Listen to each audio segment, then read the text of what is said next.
ഇത് radio Janvani 90.8 megahertz മലയാളത്തിന്റെ മധുരതരംഗം.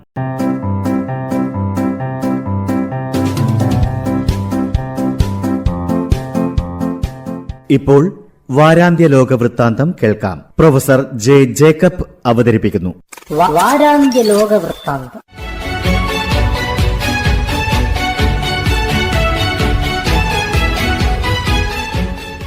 എല്ലാ മാന്യ ശ്രോതാക്കൾക്കും ലോകവൃത്താന്തത്തിലേക്ക് സ്വാഗതം. ഇസ്രായേൽ ശനിയാഴ്ച ഹൗദികളെ ആക്രമിച്ചു. ഒക്ടോബറിൽ യുദ്ധം ആരംഭിച്ചതിന് ശേഷം ചെങ്കടലിലൂടെ പോകുന്ന ഇസ്രായേൽ കപ്പലുകളെ പല പ്രാവശ്യം ഹൗദികൾ ആക്രമിച്ചിട്ടുണ്ട്. അമേരിക്കയും ഇംഗ്ലണ്ടും ചേർന്നാണ് ഇസ്രായേൽ കപ്പലുകൾക്ക് അന്ന് സംരക്ഷണം നൽകിയത്. ഗാസയിലെ ഹമാസിനോടുള്ള ഐക്യദാർഢ്യം പ്രഖ്യാപിക്കുന്നതിൻ്റെ ഭാഗമായിട്ടാണ് ഹൗദികൾ ഇസ്രായേലിലെ ടെൽ അവീവ് പട്ടണം ആക്രമിച്ചത്. ഇതിനെതിരെയാണ് ഇസ്രായേലിൻ്റെ പ്രത്യാക്രമണം. അയൺ ഡോം എന്ന പ്രതിരോധ സംവിധാനം ഭേദിച്ച് ഈ ഡ്രോണുകൾ ഈ പട്ടണത്തിൽ എങ്ങനെ എത്തി എന്നാണ് ഇസ്രായേൽ പരിശോധിക്കുന്നത്. സൗദി അറേബ്യയ്ക്ക് സമീപമുള്ള യമനിലെ വിമതന്മാരാണ് ഹൗദികൾ. ഇവർക്ക് ആയുധങ്ങൾ നൽകുന്നതും പരിശീലിപ്പിക്കുന്നതും ഇറാനാണ്.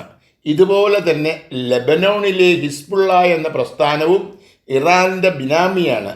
ഹിസ്ബുള്ളയും ഹൗദികളും ചേർന്ന് ഇസ്രായേലിനെ ആക്രമിക്കുന്നതിൻ്റെ പിന്നിൽ ഇറാനാണ്. ഇപ്പോഴത്തെ ആക്രമണങ്ങൾ തുടർന്നാൽ ഇസ്രായേൽ ഇറാൻ യുദ്ധം ഉണ്ടാകും എന്നാണ് എല്ലാവരും ഭയപ്പെടുന്നത്.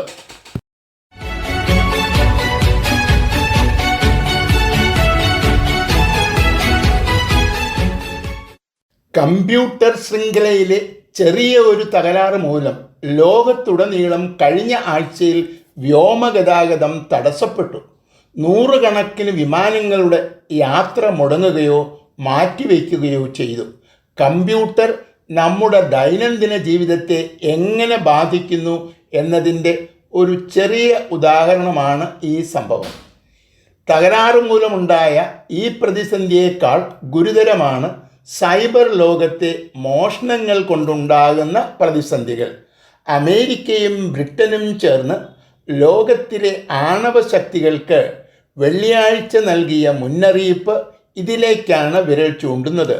ഉത്തര കൊറിയയുടെ കമ്പ്യൂട്ടർ വിദഗ്ധന്മാർ സർക്കാർ അനുമതിയോടെ വിദേശ രാജ്യങ്ങളുടെ കമ്പ്യൂട്ടറുകളിൽ നിന്നും ആറ്റം ബോംബ് നിർമ്മാണത്തിൻ്റെ സാങ്കേതിക വിദ്യ മോഷ്ടിക്കാൻ ശ്രമിക്കുന്നു എന്നാണ് മുന്നറിയിപ്പ്. തന്നെയുമല്ല, ഈ ഗവേഷണത്തിന് ആവശ്യമായ പണവും ക്രിപ്റ്റോ കറൻസിയുടെ സഹായത്തോടെ മോഷ്ടിക്കുന്നതായി കണ്ടെത്തിയിട്ടുണ്ട്. വിവരസാങ്കേതിക വിദ്യയുടെ വളർച്ച ഇത്തരം മോഷണങ്ങളുടെ വളർച്ചയും കൂടിയാണ്.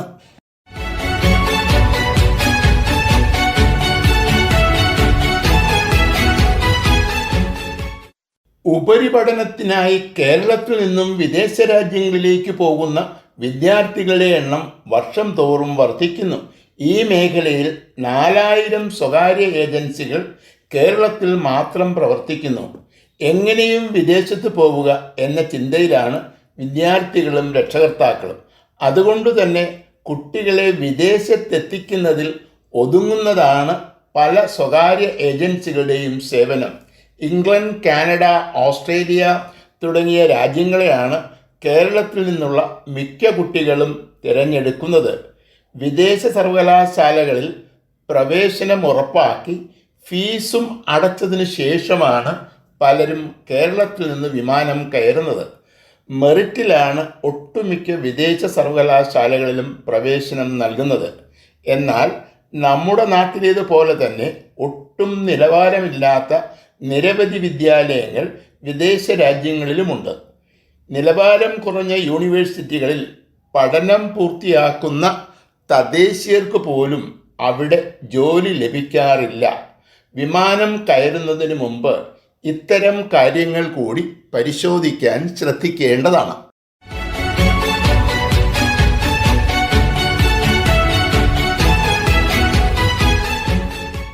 ബംഗ്ലാദേശിൽ കലാപങ്ങൾ കെട്ടടങ്ങുന്നു എന്നാണ് റിപ്പോർട്ടുകൾ സൂചിപ്പിക്കുന്നത്. 1971 വിമോചന സമരത്തിൽ പങ്കെടുത്തവർക്കും കൊല്ലപ്പെട്ടവരുടെ ആശ്രിതർക്കും സർക്കാർ നിയമനങ്ങളിൽ 30% സംവരണം ലഭിച്ചിരുന്നു. 2018 ഇത് 5% സർക്കാർ കുറവ് ചെയ്തു. എന്നാൽ ഇത് പുനഃസ്ഥാപിച്ചുകൊണ്ട് ജൂലൈ 1 ഹൈക്കോടതി വിധി പ്രഖ്യാപിച്ചു. ഇതിനെതിരെ ബംഗ്ലാദേശിൽ വലിയ കലാപമുണ്ടായി. 200ഓളം പേർ കൊല്ലപ്പെട്ടു. ഹൈക്കോടതി ഉത്തരവ് സുപ്രീം കോടതി തിരുത്തുകയും പഴയ രീതിയിലേക്ക് മാറാൻ നിർദ്ദേശിക്കുകയും ചെയ്തു. പുതിയ വിധി അനുസരിച്ച് 93% നിയമനങ്ങളും മെറിറ്റ് അടിസ്ഥാനത്തിലും 5% യുദ്ധത്തിൽ പങ്കെടുത്തവർക്കും കൊല്ലപ്പെട്ടവരുടെ ആശ്രിതർക്കും ശേഷിക്കുന്ന 2% വംശീയ ന്യൂനപക്ഷങ്ങൾക്കും നൽകണം.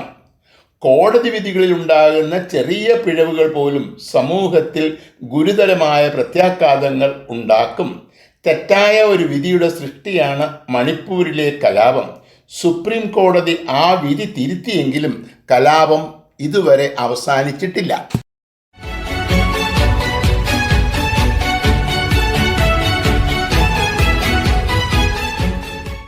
PLO നയിക്കുന്ന ഫത്തേ പാർട്ടിയും ഗാസ ഭരിക്കുന്ന ഹമാസും ശത്രുത അവസാനിപ്പിക്കാനും പരസ്പരം സഹകരിച്ചു പ്രവർത്തിക്കാനും ചൈനയുടെ മധ്യസ്ഥതയിൽ ശനിയാഴ്ച തീരുമാനിച്ചു.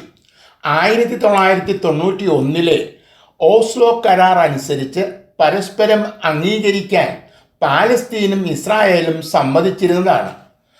PLOയെ പാലസ്തീൻ്റെ ഏക പ്രതിനിധിയായി ഇസ്രായേലും അംഗീകരിച്ചു. എന്നാൽ ഹമാസിനെ പോലെയുള്ള തീവ്രവാദികൾ ഇസ്രായേലിനെ അംഗീകരിക്കാൻ തയ്യാറായില്ല. PLOയുടെ ഫത്തേ പാർട്ടി നേതൃത്വം നൽകുന്ന പാലസ്തീൻ അതോറിറ്റി എന്ന ഭരണ സംവിധാനത്തെയും ഹമാസ് അംഗീകരിച്ചില്ല. തന്നെയുമല്ല, 2007 ഹമാസ് ഗാസയുടെ ഭരണം പിടിച്ചെടുക്കുകയും ചെയ്തു. ഹമാസ് അടക്കം പാലസ്തീനെ എതിർക്കുന്ന 14 സംഘടനകളാണ് ചൈന വിളിച്ചു ചേർത്ത സമ്മേളനത്തിൽ പങ്കെടുത്തത്. പാലസ്തീൻ അതോറിറ്റിയാണ് പാലസ്തീൻ്റെ ഔദ്യോഗിക പ്രതിനിധി. ഇതിനെ അംഗീകരിക്കാൻ ഹമാസ് തയ്യാറായത് മുടങ്ങിപ്പോയ ചർച്ചകൾ വീണ്ടും ആരംഭിക്കാൻ വഴി തുറക്കും എന്നാണ് പ്രതീക്ഷിക്കുന്നത്.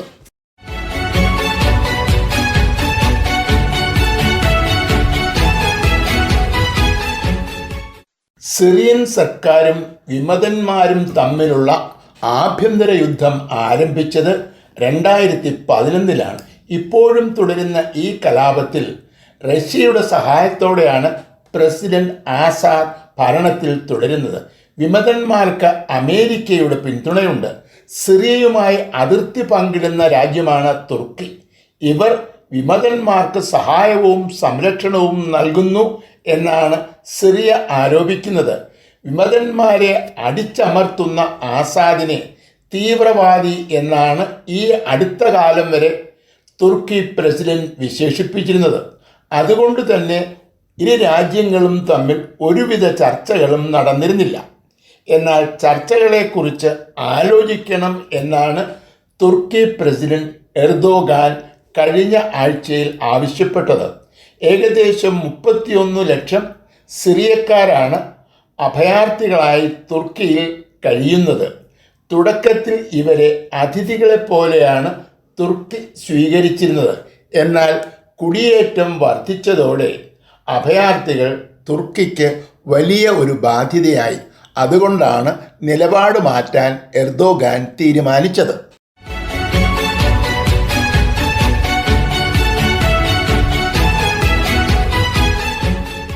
യൂറോപ്യൻ പൊളിറ്റിക്കൽ കമ്മ്യൂണിറ്റിയുടെ ഉച്ചകോടി സമ്മേളനം കഴിഞ്ഞ ആഴ്ചയിൽ ഇംഗ്ലണ്ടിൽ നടന്നു. ഈ സമ്മേളനം ഏറ്റവും കൂടുതൽ ചർച്ച ചെയ്തത് സമ്മേളനത്തിൻ്റെ തലേ ദിവസം അമേരിക്കൻ വൈസ് പ്രസിഡന്റ് സ്ഥാനത്തേക്ക് ട്രംപ് നിർദ്ദേശിച്ച വാൻസിൻ്റെ പ്രസംഗമാണ്. യൂറോപ്പിൻ്റെ സുരക്ഷയ്ക്ക് വേണ്ടി വരുന്ന ചെലവ് തുല്യമായി വീതിക്കണം എന്നാണ് ഇദ്ദേഹം നിർദ്ദേശിച്ചത്. ഇതോടൊപ്പം ചർച്ചകളിലൂടെ യുദ്ധം അവസാനിപ്പിക്കാൻ ഉക്രൈൻ തയ്യാറാകണം എന്നും നിർദ്ദേശിച്ചിട്ടുണ്ട്. അടുത്ത തിരഞ്ഞെടുപ്പിൽ ട്രംപ് വിജയിച്ചാൽ യൂറോപ്പിന് അമേരിക്കയുടെ സഹായം നഷ്ടപ്പെടും എന്നതിൻ്റെ സൂചനയായിട്ടാണ് ഈ പ്രസംഗത്തെ യൂറോപ്പിലെ പല പ്രധാനമന്ത്രിമാരും വിലയിരുത്തുന്നത്. ഇംഗ്ലണ്ട്, ഫ്രാൻസ്, ഡെൻമാർക്ക് തുടങ്ങി യൂറോപ്പിലെ പല പ്രധാനമന്ത്രിമാരും സമ്മേളനത്തിൽ ഈ ഭയം പങ്കുവച്ചു. സ്വന്തം നിലയിൽ സുരക്ഷാ സംവിധാനങ്ങൾ ഒരുക്കാൻ യൂറോപ്പ് ശ്രമിക്കണം എന്നാണ് എല്ലാവരും നിർദ്ദേശിച്ചത്. അമേരിക്കയിൽ നിന്നും സ്വതന്ത്രമായ ഒരു യൂറോപ്പ് രൂപപ്പെടും എന്ന് പറയാനാവില്ല.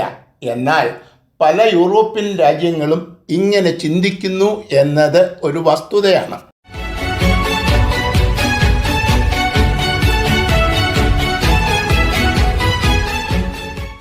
പ്രസിഡന്റായി വീണ്ടും മത്സരിക്കാനില്ല എന്ന് അമേരിക്കൻ പ്രസിഡന്റ് ജോ ബൈഡൻ അറിയിച്ചു. അടുത്ത പ്രസിഡന്റ് സ്ഥാനാർത്ഥിയായി വൈസ് പ്രസിഡന്റ് കമലാ ഹാരിസിനെ നിർദ്ദേശിക്കുകയും ചെയ്തു. സംവാദത്തിലെ പ്രകടനങ്ങൾ മോശമായതിനെ തുടർന്നാണ് മത്സരത്തിൽ നിന്നും പ്രസിഡന്റ് മാറി നിൽക്കണം എന്ന ആവശ്യം ഉയർന്നു വന്നത്. ഡെമോക്രാറ്റിക് പാർട്ടിയുടെ നേതാവായ സ്പീക്കർ നാൻസി പെലോസിയും മത്സരത്തിൽ നിന്നു മാറി നിൽക്കാൻ ബൈഡനെ ഉപദേശിച്ചിരുന്നു. ദൈവത്തിനു മാത്രമേ തന്നെ പിന്തിരിപ്പിക്കാൻ കഴിയൂ എന്നാണ് ഈ ഘട്ടത്തിൽ ബൈഡൻ പ്രതികരിച്ചത്. ബൈഡന് കോവിഡ് ബാധിച്ചതിനെ തുടർന്ന് തിരഞ്ഞെടുപ്പ് പ്രചരണങ്ങൾ വീണ്ടും മുടങ്ങി. ഈ ഘട്ടത്തിലാണ് മുൻ പ്രസിഡന്റ് ബാരക് ഒബാമ മത്സരത്തിൽ നിന്നും മാറി നിൽക്കാൻ ബൈഡനെ ഉപദേശിച്ചത്. പ്രസിഡന്റിൻ്റെ ജനപിന്തുണ കുറയുന്നു എന്നാണ് എല്ലാ സർവേകളും സൂചിപ്പിക്കുന്നത്. ഈ സാഹചര്യത്തിൽ ബൈഡൻ തോൽക്കും എന്നായിരുന്നു വിലയിരുത്തൽ. തന്മൂലം തിരഞ്ഞെടുപ്പ് മത്സരത്തിൽ നിന്നും പിന്മാറാനുള്ള തീരുമാനം ഡെമോക്രാറ്റിക് പാർട്ടിക്ക് വലിയ ആശ്വാസമായി. കമലാ ഹാരിസിന് പാർട്ടിയുടെ അംഗീകാരം ലഭിച്ചാൽ ഔദ്യോഗിക സ്ഥാനാർത്ഥിയായി മാറും.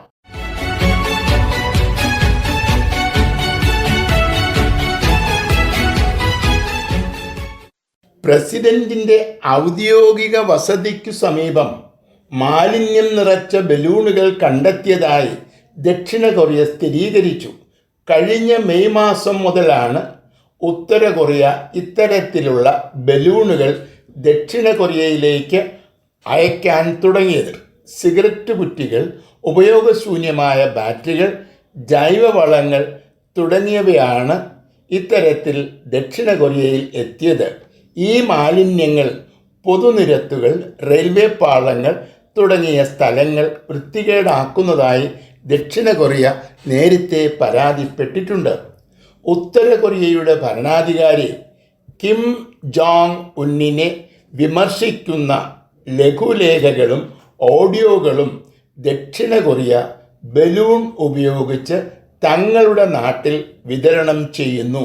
അതിനുള്ള മറുപടിയാണ് മാലിന്യം നിറച്ച ഈ ബലൂണുകൾ എന്നാണ് ഉത്തര കൊറിയ പ്രതികരിച്ചത്. തങ്ങളുടെ നേതാവിനെതിരെയുള്ള വിമർശനങ്ങൾ നാട്ടിൽ പ്രചരിക്കുന്നതിലെ അപകടം ഉത്തര കൊറിയ തിരിച്ചറിയുന്നു എന്നാണ് ഇതിൽ നിന്നും മനസ്സിലാക്കേണ്ടത്.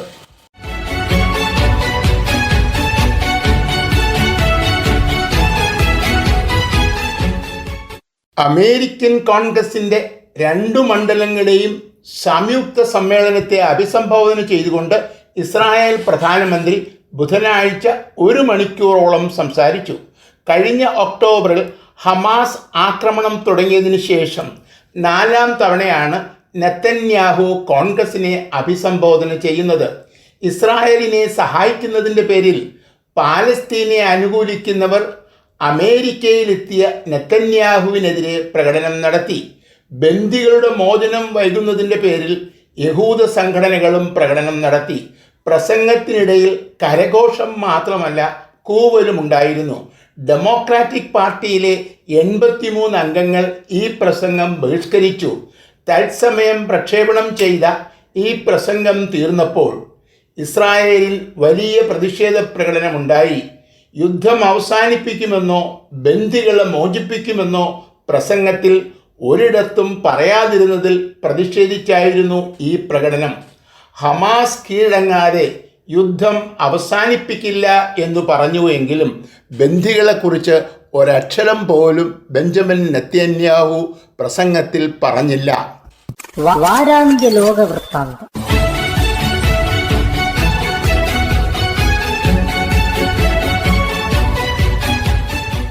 തയ്യാറാക്കി അവതരിപ്പിച്ചത് പ്രൊഫസർ ജെ ജേക്കബ്.